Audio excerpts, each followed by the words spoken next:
Mes chers amis, bien le bonjour et bienvenue à l'épisode 5 de La Voix de l'archiviste.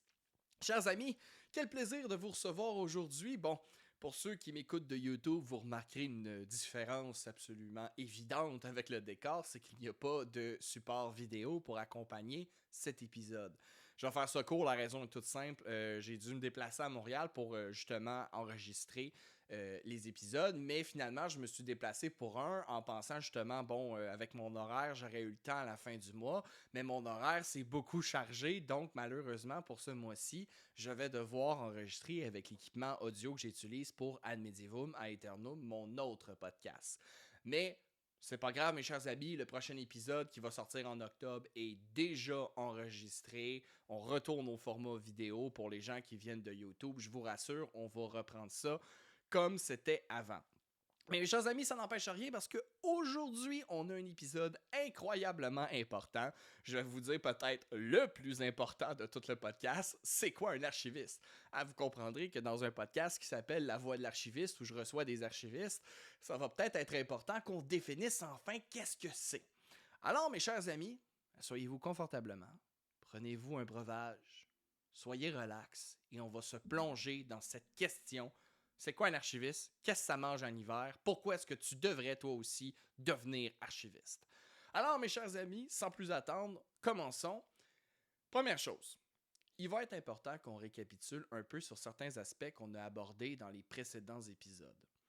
Bon, on retourne rapidement sur l'épisode C'est quoi une archive? Essentiellement, vous comprendrez, on ne peut pas dissocier l'archive de l'archiviste. L'archiviste se nourrit des archives. Sans ça, il ne peut travailler, il ne peut fonctionner. Ce qu'on doit retenir là, dans les grandes lignes, là, c'est qu'un archive, c'est pas un document ancien. Ah oui, il y a des documents anciens qui sont des archives, mais c'est pas une nécessité. En fait, une archive, c'est plein de choses. Hein? La loi sur les archives mentionne que la date n'a pas d'importance. On voit aussi également qu'une archive, ben finalement, c'est du papier, c'est des photos, ça peut être également des bandes magnétiques, ça peut être des films, etc., etc., etc. Donc, les archives, ça se limite pas juste au papier et c'est pas des documents qui sont anciens. Je vous rappelle aussi, on en parlait avec Mylène un peu plus, mais c'est aussi les documents numériques. Ah, maintenant, c'est très clair, les archives ne sont plus simplement physiques, ils sont également numériques. Maintenant, le deuxième aspect que je veux que vous vous souveniez, c'est important de comprendre qu'une archive n'est pas un état. Hein? On parle parfois dans le jargon au travail d'archiver un document pour le garder à la pérennité. Mais essentiellement, au sens de la loi sur les archives, le document ne devient pas une archive. Hein, c'est pas à un moment donné, après 2, 3 ans, 4 ans et demi, qu'un document passe du stade de document à archive. La gestion documentaire, la gestion des archives, c'est la même chose. Essentiellement, on en avait parlé, mais je le répète, une archive, ce n'est pas un état. Le document ne devient pas une archive à un moment donné de son histoire. J'en profite pour vous rappeler de ricocher sur ce que Mylène disait dans le dernier épisode. Il y a beaucoup de documents que, du moment de sa création, de toute façon, les archivistes le savent. Ce document devra être conservé à la pérennité. Donc, si ici, je peux faire peut-être ce lien qu'on utilise dans le jargon au travail, mais d'archiver, la seconde qui est créé le document, de toute façon, on sait dans certains cas qu'il va finir à la conservation permanente. Maintenant, on va démêler ça peut-être encore un peu dans cet épisode-ci. On va vous donner des exemples concrets. Mais mes chers amis, avant qu'on aille plus loin, mon premier invité, Alex, qui est venu, on a parlé de plusieurs choses. On a parlé également des différences entre la bibliothéconomie et l'archivistique, qui sont deux disciplines qui sont, je tiens à le mentionner, jumelles. Elles ne sont pas seulement sœurs, elles sont jumelles. Elles partent des mêmes racines, mais c'est étrange, quand vous regardez l'arbre, les branches de chaque côté sont complètement différentes. En fait, c'est ça qui est hyper intéressant, c'est que nos deux disciplines partagent énormément, viennent encore une fois des mêmes racines, mais essentiellement, on l'a vu avec Alex, dans certains cas, en fait, la bibliothèque et le centre d'archives fonctionnent de façon complètement différente. Certes, il y a des choses qui s'entrecoupent. D'ailleurs, quand j'avais fait je vais peut-être donner cet exemple-là tout simplement. Quand j'avais fait un contrat dans une bibliothèque, évidemment, j'arrive là, c'était ma première fois en bibliothèque. Moi, j'ai fait des certificats en archivistique. Et ce que je me suis rendu compte, essentiellement, c'est que, comment l'expliquer, c'est l'archivistique et la bibliothéconomie, dans le fond, c'est la même syntaxe, mais ce n'est pas la même langue. Dans le fond, quand ils m'expliquaient, je reconnaissais la structure de leur travail, je reconnaissais le chemin qui était emprunté, cette syntaxe, mais les mots qu'ils employaient et les normes qu'ils appliquaient n'étaient pas les mêmes que moi j'appliquais. Je sais pas si c'est assez clair, mes chers amis, mais en tout cas, j'espère que ça va l'être au cours de cet épisode davantage. Mais essentiellement, c'est ça. Ce que je veux que vous reteniez, c'est qu'on associe souvent archives et bibliothèques. C'est vrai que ça vient du même arbre, que c'est une discipline jumelle, mais c'est essentiellement différent. Et mes chers amis, un dernier aspect, on a reçu j'ai reçu en fait ma mentor, hein, on a reçu Mylène au podcast et Mylène nous parlait de son quotidien. Laissez-moi vous dire que la polyvalence était au menu. Le quotidien d'un archiviste est très différent de ce que beaucoup de gens s'imaginent. Et d'ailleurs, dans les commentaires, je vous invite à m'écrire, à me dire ce que vous pensiez qu'était un archiviste. Mais même moi, là, quand j'étais à l'université, j'étais persuadé qu'un archiviste, c'était quelqu'un qui vivait. Là, on a donné souvent cette métaphore avec Alex, avec Mylène d'ailleurs, mais du dragon sur ses trésors. Hein. C'est cet individu qui est dans un sous-sol enseveli de boîtes, qui vit seul, qui est un peu détaché, qui protège ses trésors à lui, ses archives, etc. J'avais cette image-là qui est vraiment, là, en fait, bon évidemment j'exagère un peu, là, mais qui travaille plus seul, hein, qui est comme il travaille dans les archives, il est isolé un peu du reste de la compagnie, puis que lui, il gère ça, puis il n'y a pas vraiment personne d'autre que lui qui veut gérer les archives. Maintenant, on l'a vu avec Mylène et on va le voir avec les autres invités également. En réalité, c'est tout le contraire. L'archiviste, bon, c'est vrai que historiquement, il y a eu un moment où c'était justement ces gens qui gardaient les archives, mais aujourd'hui, la discipline, elle se met vraiment sur la ligne de front. Un archiviste, maintenant, là, il n'attend pas que la loi 25 tombe sur la tête de son entreprise avant de s'impliquer sur la gestion des renseignements personnels. Il est sur la ligne de front à aider ses usagers à faire une saine gestion de leurs renseignements personnels. C'est hyper important. L'archiviste s'en va au front pour aider justement les particuliers et ses usagers à bien nommer leurs documents. On va y revenir encore une fois, mais il y a un dicton en archivistique. Un document mal nommé, mal classé est un document perdu. Donc, c'est important que l'archiviste s'implique à la création. On y revient encore dès la création du document. C'est hyper important parce que c'est comme ça qu'on peut assister l'usager, on peut suivre l'information, on se greffe à l'information, on va y revenir ça aussi souvent. Et ce qui est important à se souvenir, c'est qu'essentiellement, en se mettant dès le départ en face de l'information, à aider nos usagers encore une fois, on augmente grandement nos chances que l'archive revienne dans le centre d'archives un jour ou l'autre. Parce que la réalité, c'est que si on ne s'implique pas dans la gestion documentaire, on va jamais revoir les documents dans la majorité des cas. On va détruire parce qu'on ne savait pas qu'il fallait garder, on va garder en ne sachant pas qu'il fallait détruire. Donc, c'est pour ça qu'un archiviste est sur la ligne de front et la polyvalence est vraiment présente. On est appelé à faire plein de choses, à toucher à plein de domaines qu'on va voir un peu plus en détail, encore une fois, vous l'aurez compris, dans cet épisode. Maintenant, mes amis, mes excuses, une petite gorgée d'eau. Répondons à cette question ensemble. C'est quoi un archiviste? Essentiellement, un archiviste, c'est un gardien de la mémoire. Son rôle dans la société, c'est d'assurer la pérennité, l'intégrité, la sécurité, la transmission et plus encore des archives et en fait, l'information. Un archiviste, c'est un gardien du patrimoine informationnel d'un organisme public, d'un OBNL, ça peut être un palier gouvernemental ou aussi dans le monde privé, hein, les entreprises, hein, ça peut être une petite entreprise, moyenne entreprise, grande entreprise, ça peut être des particuliers, hein, ça peut être vous à la maison, hein, vous avez des photos de famille, vous essayez de préserver des souvenirs et vous vous dites qu'est-ce que je devrais faire, consulter un archiviste, c'est une excellente idée.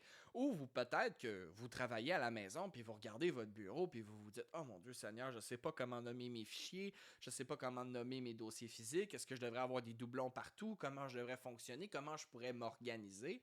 Eh bien, vous devriez faire affaire avec un archiviste. On est des spécialistes dans ce domaine-là. Alors mes amis, c'est un gardien de la mémoire, essentiellement. Son rôle, c'est de protéger, d'assurer la préservation, d'assurer la transmission des archives. On va y revenir à la fin sur la transmission, c'est très important.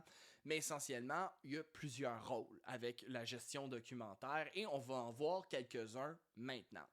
Premièrement, l'organisation. L'organisation, c'est peut-être celui qu'on associe le plus à l'archivistique et vous allez voir, ça fait plein de sens que les archivistes organisent, structurent. Une mémoire, gardien de la mémoire, là, une mémoire, un centre d'archives sans structure, ça sert à rien. Si j'ai des milliers de mètres, des kilomètres et des kilomètres de mètres linéaires de documents, de mémoire d'une organisation, d'une entreprise, d'une société, s'il n'y a pas de structure pour trouver l'information ou la classer, ça sert absolument à rien. Une mémoire dans le désordre, ça sert absolument à rien.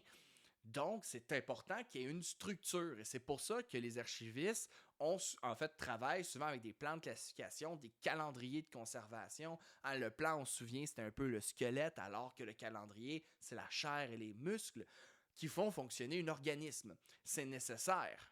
En plus, on a déjà un peu abordé dans l'introduction, pardonnez-moi, un document mal nommé, c'est un dicton archivistique. Un document mal nommé, mal classé, c'est un document perdu. Vous prenez un dossier, vous ne le classez pas comme il faut, vous mettez pas un nom qui est représentatif du dossier, vous le rangez à quelque part, vous partez en vacances, vous l'oubliez là, quelqu'un le cherche, vous vous souvenez plus où vous l'avez mis, tout le monde se met à chercher, on se dit « Oh mon Dieu, est-ce qu'on l'a jeté par accident? » Personne ne le sait parce qu'il n'y a pas d'inventaire à l'interne. Donc justement, on ne sait pas où sont les documents, on ne sait pas où on les entrepose, et là, on cherche, et on ne trouve pas. Et ça, c'est un scénario assez facile. La personne part en vacances, elle oublie. Mais imaginez un instant que l'individu a une promotion, change de poste, démission, a gagné 1 million, quitte son emploi, peu importe. Lui, il part avec la connaissance de ce dossier, il était où finalement? Personne ne sait où dans l'entreprise ou dans l'organisme. Et c'est fini. Le document est perdu à moins qu'on fasse un inventaire ou qu'on tombe dessus par hasard. Le problème, si vous le savez sûrement, vous travaillez tous, j'en suis certain, dans des milieux où il y a beaucoup de boîtes, il y a beaucoup de documents qui passent et qu'il y a beaucoup de documents qui se rajoutent, mais une fois que c'est perdu, c'est chercher une aiguille dans une botte de foin, mes amis. Donc, essentiellement, l'organisation, ça fait plein de sens. Un archiviste n'a pas le choix d'organiser, de structurer, parce que opérer une mémoire sans structure, c'est vraiment pas évident. Maintenant, c'est bien beau d'opérer une mémoire, d'avoir une structure pour être capable de chercher l'information, mais il faut la protéger. On va voir 2 aspects pour la protection. Premièrement, la préservation des archives. On l'a vu dans les épisodes précédents. Garder des archives, ça a des implications. Parce que quand vous voyez sur votre calendrier de conservation la mention C, la mention pour conservation, c'est pas conserver 15 ans, c'est pas conserver 50 ans, c'est pas 100 ans, c'est pas 1000 ans, c'est pour toujours. Les archives, quand on a cette conservation permanente, c'est pour toujours. Pour dans 10 000 ans, pour dans 5 000 ans, pour dans 1 million d'années. Le but, c'est de les préserver à travers le temps. Maintenant, la préservation des archives, vous allez entendre les archivistes en parler souvent, ça coûte extrêmement cher. Le matériel de préservation de qualité archivistique coûte excessivement cher. Il n'y a pas juste le matériel de préservation qui coûte cher. Les locaux d'entreposage, ça coûte extrêmement cher. Non seulement ça coûte extrêmement cher, mais en plus, mes chers amis, c'est parce que chaque archive si vous voulez, chaque type de support, pas archive, pardonnez-moi, c'est la mauvaise phrase. Ce que je veux dire, c'est que chaque type de support a des capacités de résistance qui sont différentes face aux éléments, face aux conditions d'entreposage. Ça peut être la lumière, ça peut être l'humidité, la température, les insectes, etc. Chaque support a, dans le fond, il y a des supports qui sont plus sensibles que d'autres. On pense entre autres ici aux photos qui sont beaucoup plus sensibles que d'autres supports. Essentiellement, il faut trouver un juste milieu. Et là, je vais faire attention avec ce que je vais dire. On va développer un peu. Mais il faut réalistiquement, dans le terrain, trouver un juste milieu pour sauver le maximum d'archives. Et ça veut dire de garder les conditions environnantes au maximum. Maintenant, je vais vous le dire, il y a une règle d'or en archivistique. La règle d'or, c'est que c'est le support le plus faible, pardonnez-moi l'expression, qui l'emporte. Hein, celui qui a les conditions de conservation qui sont les plus à risque, c'est lui qui va déterminer comment on va conserver l'entièreté des documents si on n'a pas plus d'une salle où on peut faire par exemple des températures et des humidités différentes ou d'avoir une salle qui est plus optimale pour un support qui est plus sensible et mettons par exemple, une autre salle d'archives qui serait plus optimisée pour un autre support. Vous comprendrez. Maintenant, ça c'est en pratique. Idéalement, c'est ça qu'on ferait tout le temps. Hein? On aurait un local spécialement pour les supports sensibles, un autre pour les supports qui sont moins sensibles, puis ce serait parfait. Mais la vraie réalité sur le terrain, c'est que c'est extrêmement coûteux et l'archiviste doit faire des choix. Hein, qu'on arrive dans un centre d'archives, puis on est souvent, je le rappelle, je tiens à le mentionner, hein, l'autonomie en archivistique, c'est essentiel parce que quand vous êtes bien chanceux, vous avez des coéquipiers absolument importants, dans le sens qu'ils sont essentiels, eux, ils vont vous aider, ils vont vous guider, puis vous allez pouvoir en parler. Mais dans la majorité des cas, les amis, vous serez complètement seul.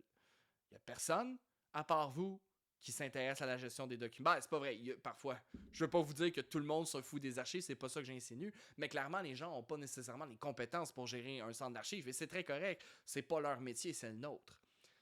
Mais là, vous êtes seul. Vous avez peut-être une salle gigantesque. Et là, vous avez des documents plus sensibles, mais vous avez une vaste majorité de documents qui sont moins sensibles. Et là, vous avez ces choix à faire essentiellement. À vous dire, bon, qu'est-ce que je fais avec les plus sensibles? Est-ce que j'amène, dans le fond, à cette salle à des températures qui vont permettre la conservation de ces supports plus sensibles plus longtemps? Est-ce que les coûts vous le permettent? Est-ce que la salle, est-ce qu'elle est équipée pour maintenir ça? Ça demande des rénovations, ça demande de l'équipement et c'est extrêmement dispendieux. Et je veux aller tout de suite sur le deuxième point. Un archiviste, ça coûte cher. En fait, pas nécessairement au sens qu'un archiviste, bon, de le former, ça coûte excessivement cher. D'en embaucher un, ça coûte pas excessivement cher non plus. Ce que je veux vous dire en réalité, c'est qu'un archiviste, en fait, devrais-je dire plus un centre d'archives, ne génère pas de profit. Hein, des archives, vous ne reverrez jamais à la télévision, peu importe où vous êtes dans le monde. Encore, j'ai jamais vu ça, mais si jamais il y a quelqu'un qui m'écoute, un archiviste dans le monde, qui peut lever la main et dire non, moi c'est comme ça que ça fonctionne, je vous invite tout de suite au podcast, mon cher ami, c'est hyper important que vous veniez en jaser, mais vous ne verrez jamais à la télévision quelqu'un vous dire ah oui, mon entreprise a fait telle marge de profit phénoménale grâce à la vente de nos archives. Hein, on a vendu des répliques de nos archives, des numérisations pour un documentaire par exemple, pour une exposition, etc. Oui, ça peut faire un peu d'argent, un centre d'archives, mais essentiellement, c'est pas ça son but. Hein, un gardien de la mémoire, c'est pas nécessairement le profit que son centre d'archives va faire, c'est de préserver cette information, entre autres. Ce que je veux dire par ici, c'est qu'un archiviste ne crée pas de profit pour son entreprise, un archiviste lui sauve des coûts.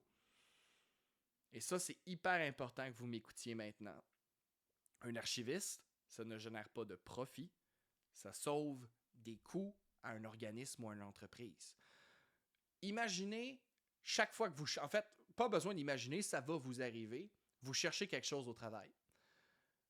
Et là, vous demandez de l'aide à quelqu'un, qui demande de l'aide à quelqu'un parce que personne ne sait. Et là, vous êtes 6 à chercher. Puis personne ne sait qui a l'original, on ne sait pas où il se trouve, on ne sait pas quoi faire avec, on se dit, il fallait-tu le garder, là, le client nous demande des informations par rapport à ça, évidemment quelqu'un vous dit, ben oui, c'est encore actif, il fallait le garder, là vous vous dites, oh mon Dieu, est-ce que peut-être cet individu-là l'aurait jeté par mégarde parce qu'il ne savait pas, essentiellement tout le temps que les employés cherchent, que ça peut être minime, hein? Pensez-y, vous pouvez vous charger 5 minutes par jour. 5 minutes par jour, ça va bien. Là. Normalement, c'est juste 5 minutes, vous cherchez, ça va très bien. Mais faites ça fois le nombre d'employés, fois le nombre de jours travaillés par année, fois le nombre d'années que votre entreprise roule, ça finit par vous coûter extrêmement cher. Et là, vous me dites, bon, ok, oui, c'est vrai qu'on cherche, puis oui, c'est vrai que c'est de l'argent qu'on met à des gens qui cherchent, qui ne trouvent pas l'information. C'est problématique. Dois-je vous convaincre encore? Eh bien, soit. Il y a des enjeux légaux. La préservation de vos documents, vous ne le faites pas simplement parce qu'il y a une valeur de mémoire. Et on l'a déjà vu, je pense, dans l'épisode, mais la vaste majorité qu'on garde pour la pérennité sont des documents, justement, qui ont une valeur de témoignage, une valeur pour la mémoire. Mais ce que vous devez savoir, c'est qu'il y a des enjeux légaux.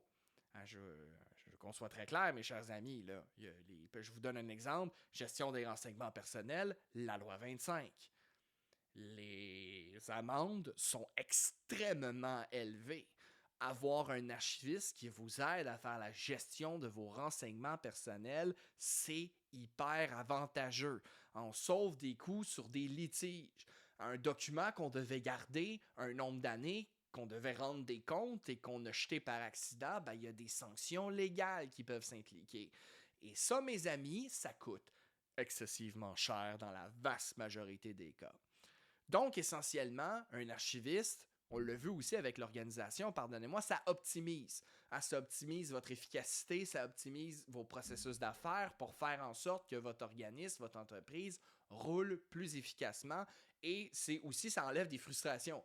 Essentiellement, je vais être bien honnête avec vous, quand on est bloqué dans une entreprise où on a l'impression qu'on dédouble des procédures puis que ça tourne en rond, c'est très drainant pour tout le monde. Donc, un archiviste, là, ça c'est ce côté positif. Ça va venir justement optimiser des processus d'affaires, de la gestion documentaire, pour pas qu'on cherche, pour qu'on se retrouve et qu'on perde moins de temps à chercher tout le temps des documents qu'on ne sait pas sont où.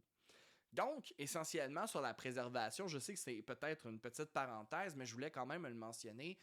Un centre d'archives, ça coûte extrêmement cher et un archiviste ne fait pas à son entreprise du profit, essentiellement. Un archiviste lui sauve de l'argent en quantité incroyable. Avoir un archiviste à l'intérieur de l'organisme, ça aide à optimiser votre gestion documentaire et je le tiens à le mentionner parce que la préservation, il faut justifier les coûts. Pourquoi je fais tout ce monologue-là? Oui, vous comprendrez que j'ai mon entreprise, je suis archiviste privé, je veux me faire embaucher, évidemment, je veux que les gens fassent appel à mes services, mais plus que ça, essentiellement, quand on fait de la gestion d'une salle d'archives, la préservation, ça nécessite des coûts. Il faut les justifier. On peut vivre dans le monde qu'on veut, il faut toujours justifier des dépenses. Et une salle d'archives, ça coûte extrêmement cher à gérer. Donc, il faut être capable de les justifier. Ça fait partie du rôle de l'archiviste, de vendre, en fait, les nécessités de faire rouler son centre d'archives et il doit être convaincant. J'aime mieux pas tourner autour du pot, les amis, parce qu'il est seul. Il est le seul du département où il y a très peu d'archivistes qui l'accompagnent. Il est cette seule voix qui doit se hausser et qui doit dire chaque département qui compte beaucoup d'individus, qui ont tous également des enjeux très importants. Il faut que votre voix pèse autant dans la balance que les autres et que vous dites, moi aussi, je devrais avoir une partie du budget parce qu'on a des obligations à respecter, parce qu'on a une mémoire à préserver.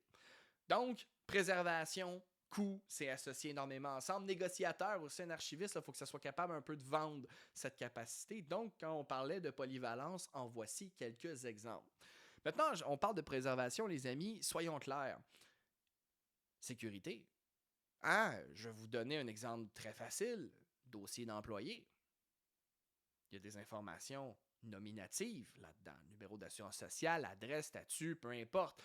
Toutes les informations, souvent, même que les dossiers d'employés, certains en font parfois par volet, donc volet administratif, volet médical, etc., etc., mais parfois le dossier médical est avec le dossier d'employé, c'est plus simple pour certains, là. Il y a un enjeu, il faut protéger ces informations, c'est pas tout le monde qui doit avoir accès à ça, il faut que ça soit extrêmement limité. Donc, il faut sécuriser. Les archives, il y a de l'information qui est confidentielle là-dedans. Ça peut être des secrets, j'allais dire des secrets d'ingénieurs. C'est pas nécessairement des secrets d'ingénieurs particulièrement, mais voyons donc, je sais pas comment le dire, mais des secrets qu'une entreprise, par exemple, qui a un projet, des secrets professionnels, quelque chose qu'elle met en place, qu'elle veut pas se faire voler par un autre compétiteur, c'est un enjeu. Quand on parle de gestion de documents avec des renseignements sensibles, il faut aussi penser à ceux qu'il faut détruire. On les détruit comment? Il faut faire affaire avec une compagnie de destruction externe. Est-ce que cette compagnie de destruction externe, est conforme aux nouvelles modalités, entre autres, je donne l'exemple de la loi 25, là, justement, là, qui oblige maintenant les entreprises et les organismes à s'assurer que s'ils font la destruction avec un consultant externe qui répond aux normes, justement, de la protection des renseignements personnels et confidentiel. Donc, mes chers amis, on parle de sécurité, mais ça va plus loin que ça. On a des salles d'archives qui a accès, qui devraient avoir accès. Ah, c'est qui doit avoir accès à telle pièce? Parce que tel type de document, quel département a le droit de rentrer, quel n'a pas le droit de rentrer? Ça fait partie du rôle de l'archiviste aussi. Évidemment, on va le voir justement dans le prochain épisode. J'ai très hâte de vous le présenter. Mais les archivistes travaillent beaucoup avec les TI. En voici un autre exemple. Donc, TI, le juste être sûr qu'on me comprend, le soutien informatique et informaticien, les archivistes, on travaille tout le temps avec ces gens-là, pardonnez-moi. C'est hyper important, justement, pour ces raisons qu'on vient d'énumérer ensemble. Maintenant, allons un peu plus loin. Changeons en fait complètement de sujet. On a parlé de la préservation, on va parler maintenant d'évaluation. Il faut évaluer les archives. Parfois, les centres d'archives, ils reçoivent des dons de fonds d'archives. Les fonds d'archives, on reçoit des dons, il faut faire une évaluation. Est-ce qu'on garde? Est-ce qu'on peut prendre le fonds d'archives? Est-ce que ça vaut la peine? Est-ce que c'est connecté avec la mission de notre organisme? Est-ce que ça répond à toutes les exigences? Il faut se poser cette question-là. Et l'évaluation, je veux juste être très clair, on va le survoler vraiment rapidement. En fait, tous les points qu'on a mentionnés, on les survole très rapidement. Mais l'évaluation, c'est un phénomène excessivement complexe et je vous dirais que pour l'archiviste, pardonnez-moi, c'est probablement l'étape qui a le plus de sens.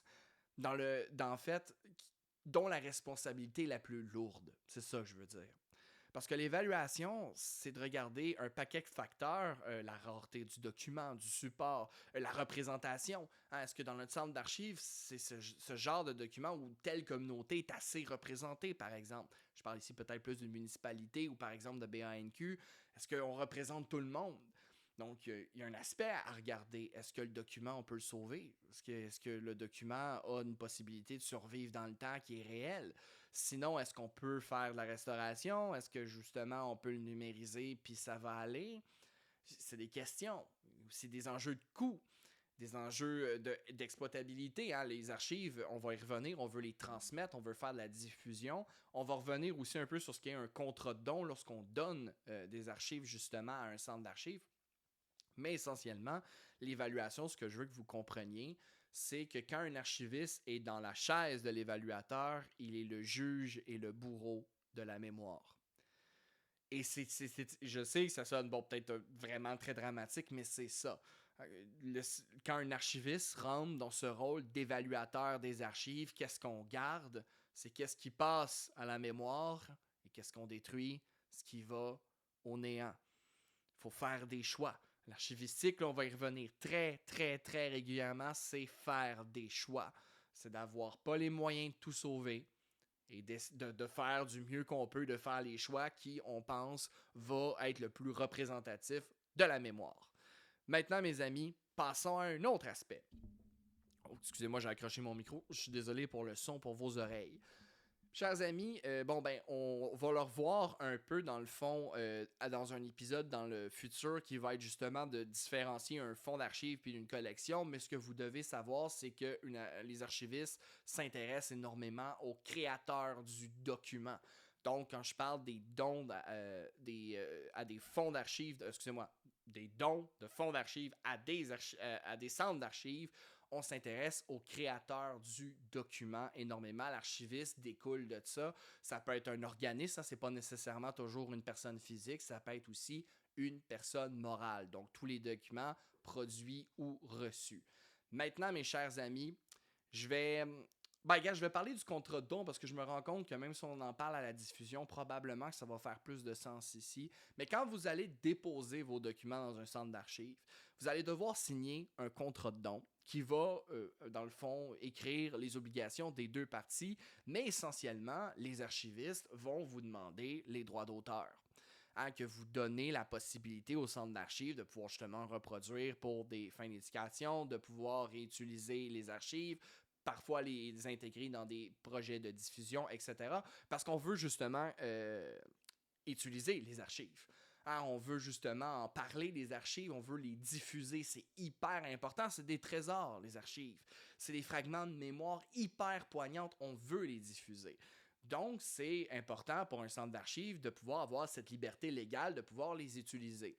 Cependant, je dois vous rassurer, si jamais vous voulez faire vos dons à un centre d'archives, vous êtes dans un archiviste, voyons donc, vous voulez faire un don de vos archives à un centre d'archives, que ce soit Grey ou BNQ, ou n'importe quoi, un centre d'archives, quand il va recevoir votre demande, bon, ils vont analyser si ça correspond avec la mission, avec l'objectif de leur centre d'archives, mais en plus de ceci, il va y avoir une discussion. S'il y a des documents que vous ne voulez pas qu'ils soient diffusés pour un nombre d'années, qu'ils soient restreints, c'est tout à fait possible.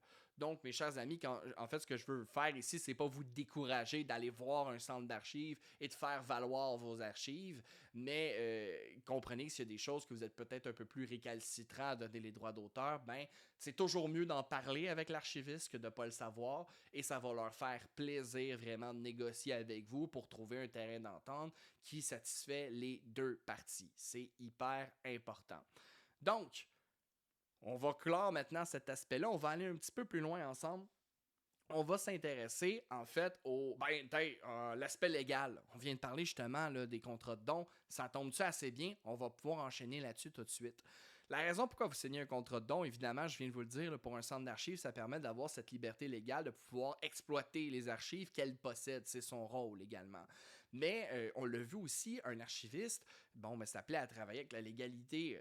En fait, ce que je veux dire par la légalité, c'est évidemment de travailler avec pardonnez-moi le langage, là, mais ce que je signifie ici, c'est qu'un archiviste doit appliquer la loi sur les archives. Il ne l'interprète pas. Comprenez qu'un archiviste n'est pas un avocat ni un juriste.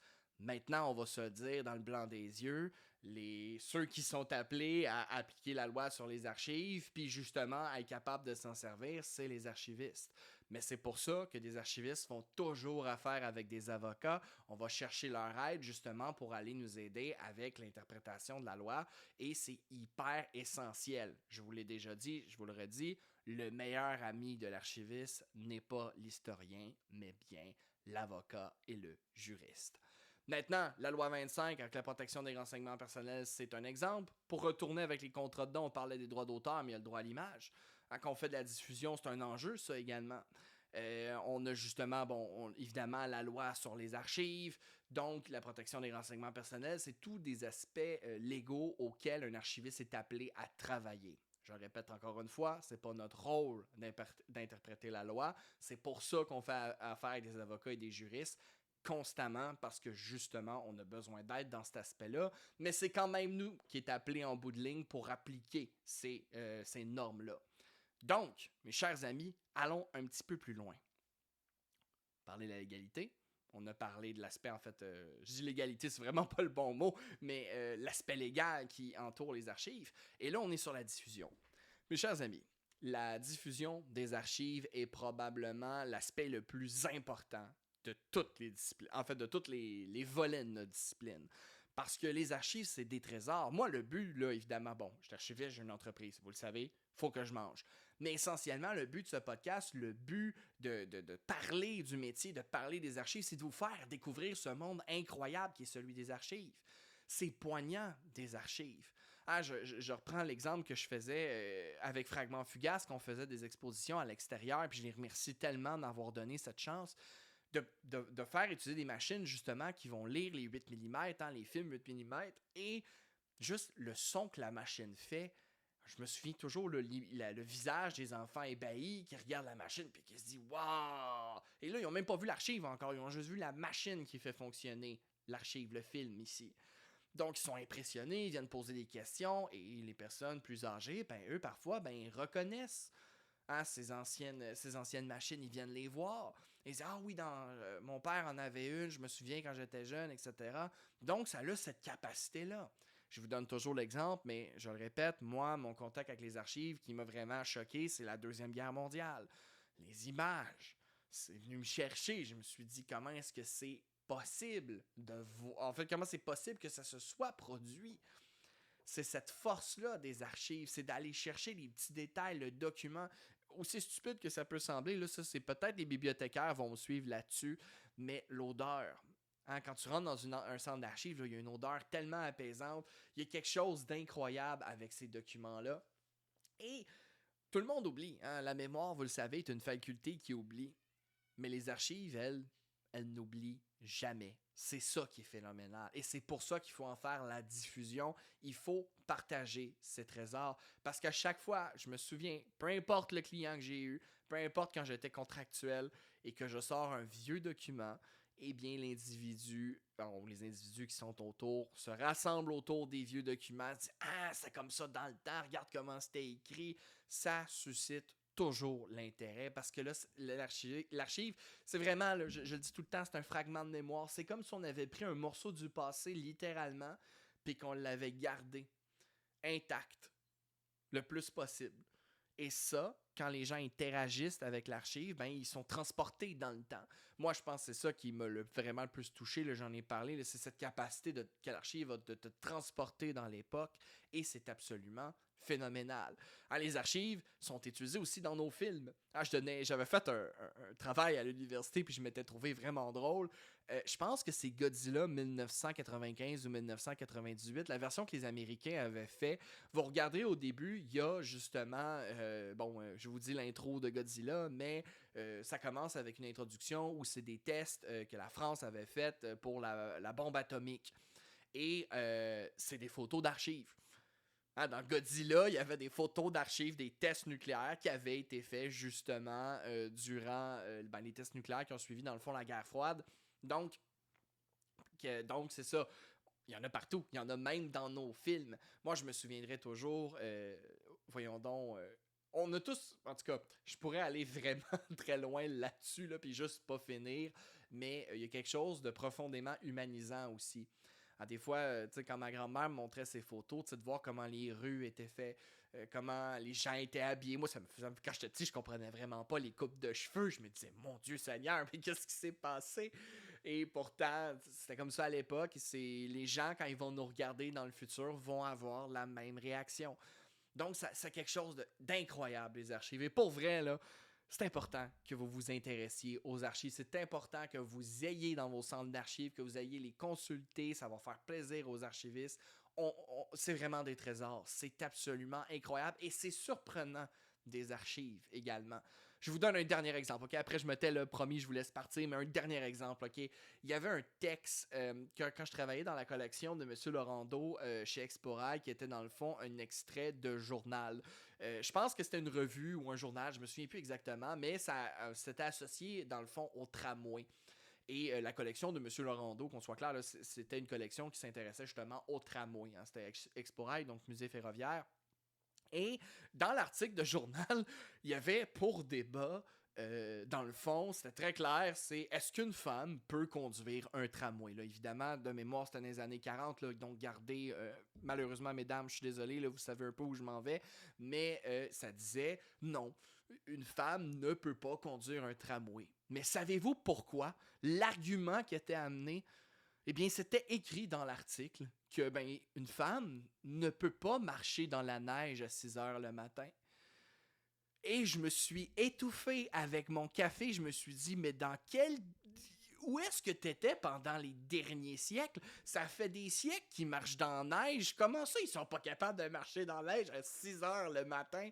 Donc, en tout cas, j'étais à la fois choqué et mort de rire. J'ai évidemment partagé avec Mylène et la technicienne qui était présente. On est tous partis à rire devant le ridicule. Mais c'est ça aussi des archives. Des fois, ça te fait réagir. Tu te dis, voyons donc, les femmes sont pas capables de marcher dans la neige. Où est-ce que tu as grandi pour dire une telle atrocité? Je veux dire, ça fait des siècles que les femmes marchent dans la neige puis ils sont totalement capables. En tout cas, donc c'était aussi un souvenir, un fragment de mémoire qui m'avait fait bien rire. J'avais trouvé ça vraiment très drôle. Donc, mes chers amis, ça fait le tour essentiellement de ce que je voulais qu'on jase aujourd'hui, de c'est quoi un archiviste, c'est quoi les différentes facettes de notre métier, et il y en a plein d'autres. Hein, on n'a pas parlé en détail de la description des archives, mais on va revenir sur les RDDA, de décrire comment on décrit les archives. On va voir également plusieurs aspects sur l'administration, la gestion documentaire, les logiciels qu'on utilise, comment ça fonctionne. Il y a beaucoup de choses encore à découvrir, pardonnez-moi.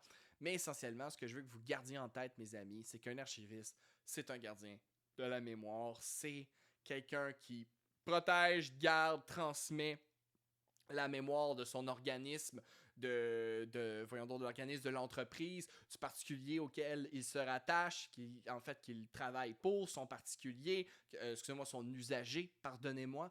Donc, c'est ça, un archiviste. Hein? Il suit l'information, il se greffe à l'information et justement fait une évaluation, applique des délais de conservation sur ce centre d'archives, s'assure qu'il y ait des préservations pour qu'essentiellement tout le monde puisse en profiter. Hein, que ce témoignage d'histoire, dernier, puis je vous laisse partir pour de vrai après, là, je m'excuse. La baie d'Hudson, fermée cette année, hein, je pense qu'elle a été en quasiment 360, je me souviens pas combien d'années la baie d'Hudson a été en vigueur, mais ça tourne autour de 360 quelque chose, il me semble. Ben, imaginez les archives que cette compagnie a. Ah, c'est une partie de l'histoire. Là. Elle a déclaré faillite, dans le fond, si ma mémoire est bonne, là, mais en fait, c'est fini. Là. En 2025, là, c'est terminé, c'était plus rentable. Donc, ferme les portes. Donc, la baie d'Hudson ferme les portes. C'est une grosse partie de l'histoire. Hein, l'histoire du Canada qui disparaît qui disparaît non parce que les archives sont encore là, mais essentiellement, c'est un grand morceau qui disparaît, arrête ses fonctions légales, je vais dire. Mais la mémoire, elle peut être préservée et justement, ces témoignages de son rôle à travers l'histoire du Canada va pouvoir justement être véhiculés. Donc, évidemment, mes chers amis, je vous remercie de votre patience, de votre temps et de votre présence. C'est très important, les archives. C'est hyper intéressant. C'est la plus belle chose qu'il n'y a pas. Les archives, le métier d'archiviste, c'est le plus beau métier du monde. Mes chers amis, je veux terminer sur un dernier point. Évidemment, là, je veux vous remercier d'être présent pour ce nouveau format, ce nouveau podcast. Ce n'est pas mon premier podcast, mais tranquillement, je veux dire, c'est un nouveau format et je suis vraiment touché. Beaucoup de gens m'ont écrit pour me féliciter, pour m'encourager, des gens de partout à travers le monde. Je vous remercie énormément et vous me rappelez quelque chose d'important et je veux qu'on se quitte là-dessus. Le but de la voix de l'archiviste, essentiellement, c'est de parler des archives, de parler du métier. Moi, je vais recevoir des gens qui vont venir vous parler de leur quotidien et le but, c'est de vous montrer que le métier d'archiviste, il y a plusieurs facettes à ce métier. Il ne se limite pas à une seule version. La réalité de mon quotidien en tant qu'archiviste privé est loin de ressembler à la vaste majorité des autres archivistes. Et non seulement c'est vrai à travers le Québec, à travers le Canada, puis c'est vrai à travers le monde. Il y a tellement de réalités en archivistique qui sont différentes. Il y a des lois qui sont différentes dans certaines régions du monde. Il y a des situations. Quand je dis de situations différentes, la guerre. Un archiviste qui opère dans un climat de guerre n'opère pas du tout de la même façon.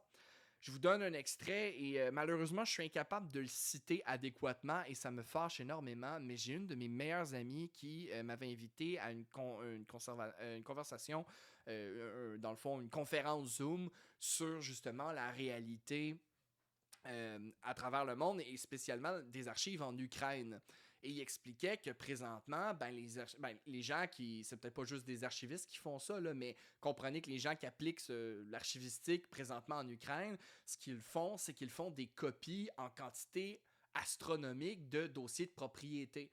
De cadastre de l'eau, si vous voulez. Et la raison est toute simple, c'est que les Russes bombardaient ces centres d'archives-là ou ces serveurs sur lesquels l'information était entreposée, parce que dans le cas, justement, des négociations potentielles d'une fin de guerre, si on n'a pas les documents pour prouver quelle eau appartenait à qui puis comment c'était dessiné, c'est pas mal plus facile pour les Russes, justement, de redessiner la carte comme bon leur semble. Donc, en Ukraine, durant cette conférence qu'il expliquait, c'est qu'ils faisaient des copies par-dessus des copies, par-dessus des copies, par-dessus des copies, qu'ils allaient entreposer à divers endroits, et s'ils étaient bombardés, il y avait peut-être une chance qu'un des disques durs survive et qu'on puisse retrouver justement ces dossiers, justement, ces lots pour être capable de préserver cette mémoire et qu'on puisse justement s'en servir comme levier de négociation dans le cas justement d'un pourparler entre les deux nations. Donc, je voulais juste vous donner une idée, là, ici, la situation dans un pays peut changer complètement la profession, parce que nous, les archivistes, présentement, c'est pas notre mandat de faire des tonnes et des tonnes et des tonnes et des tonnes et des tonnes de doublons. Au grand contraire, c'est l'inverse, c'est de les réduire. Mais la situation géopolitique peut venir changer notre métier. Pourquoi je vous dis tout ça? Vous devez comprendre qu'il y a des limites à la voix de l'archiviste de représenter tous les archivistes, tous les métiers, en fait, toutes les multiples facettes de notre métier, mais son but, c'est d'au moins d'essayer de vous en montrer plus qu'une, mais gardez toujours en tête qu'à travers le monde, ça change énormément.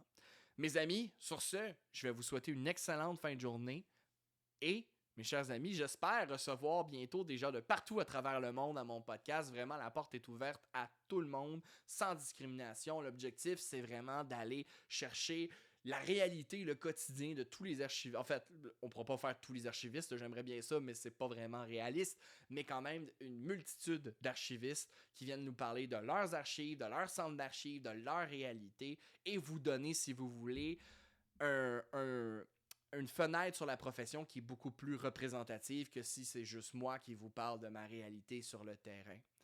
Donc, mes chers amis, merci pour votre présence, merci pour tout et je vous dis, on se voit le mois prochain. J'ai très hâte de vous présenter mon invité et on va s'intéresser encore une fois à un autre aspect de l'archivistique et à un nouvel allié. Donc, mes chers amis, prenez soin de vous et on se voit à très bientôt.